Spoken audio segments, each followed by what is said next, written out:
गर्दन का दर्द, कंधों का दर्द और वहां से वो दर्द का हाथ में उतरना, क्या ये सर्वाइकल स्पॉन्डिलाइटिस तो नहीं है? अक्सर लोग मुझसे पूछते हैं कि मेरी गर्दन में दर्द है, कंधों में दर्द है और वो पिछले काफ़ी महीनों या सालों से है, क्या यही सर्वाइकल तो नहीं है?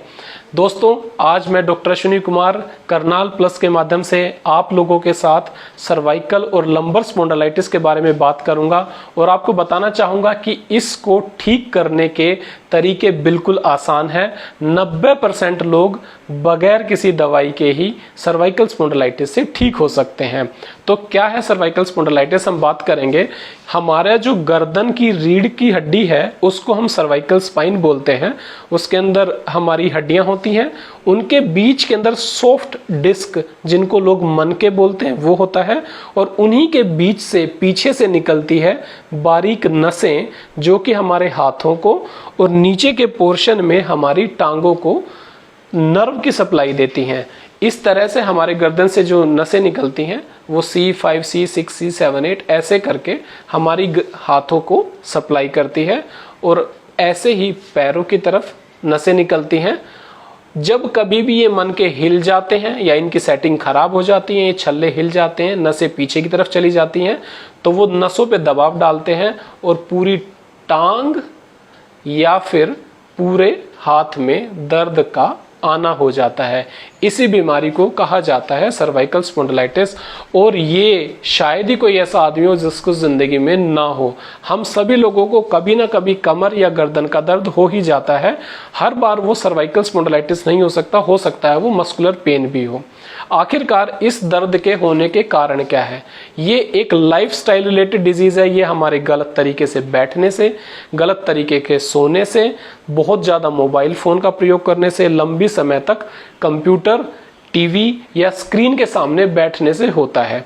जब हम लंबे समय तक इनसे पे बैठते हैं तो हमारी गर्दन की मांसपेशियां तनाव में आ जाती हैं, हमारी नसों पे दबाव आ जाता है और ये बारीक छोटी छोटी नसें जो कि हमारी गर्दन से हाथों की तरफ जाती हैं, उनके ऊपर दबाव हो जाता है। अक्सर लोग क्या करते हैं कि वो लेट जाते हैं और रात को लंबे समय तक मोबाइल अपने हाथों में रखने की आज के ज़माने में एक ट्रेंड बन गया है। बंदे एक तकिए से जब काम नहीं चलता वो अपने हाथों में मोबाइल रखते हैं, उसको देखने की कोशिश करते हैं।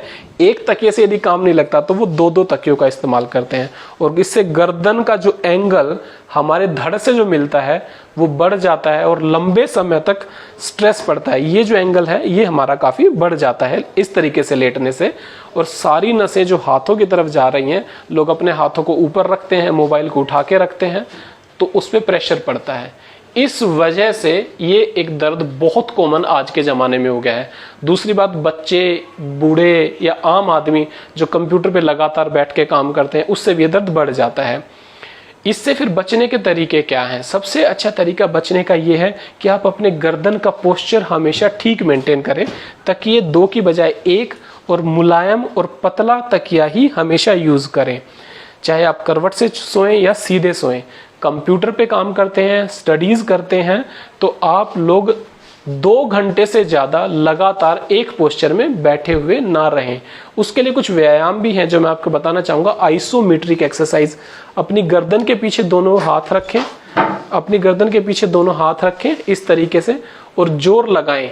गर्दन को आगे की तरफ और हाथों को पीछे की तरफ, सामने रखें और गर्दन पे पीछे की तरफ जोर लगाएं, साइड में रखें, इस तरीके से जोर लगाएं, फिर इस तरफ रखें, इस तरीके से जोर लगाएं। ये एक्सरसाइज दिन में 2 या 3 बार और एक पोस्चर 10 बार तक आप कर सकते हैं। इससे आपकी मसल्स की जो टोन है वो ठीक हो जाती है, आपके जो मनकों की सेटिंग खराब हो गई थी वो ठीक हो जाती है और जिन लोगों को ये बीमारी बढ़ जाती है तो कभी कभी हाथों में दर्द नीचे तक उतरता है, सूनापन, झंझनाहट, रात में सोते सोते हाथों में ऐसा लगता है जैसे कि उनमें जान नहीं है, वो ढीले पड़ गए हैं, ये अक्सर देखने को मिलता है।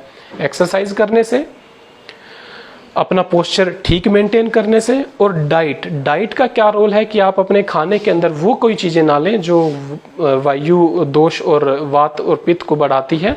उससे क्या होता है कि आपकी गर्दन में जो मस्कुलर पेन है वो बढ़ जाता है।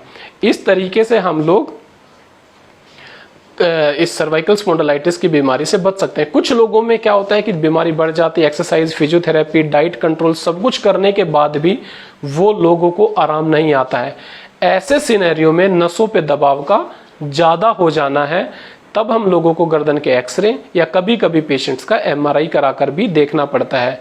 रेयर केसेस में कुछ लोगों की इसमें सर्जरी भी करनी पड़ी थी, मगर लेकिन सबसे अच्छा तरीका यही है कि आप लाइफस्टाइल को चेंज करेंगे तो ये बीमारी ठीक हो जाएगी।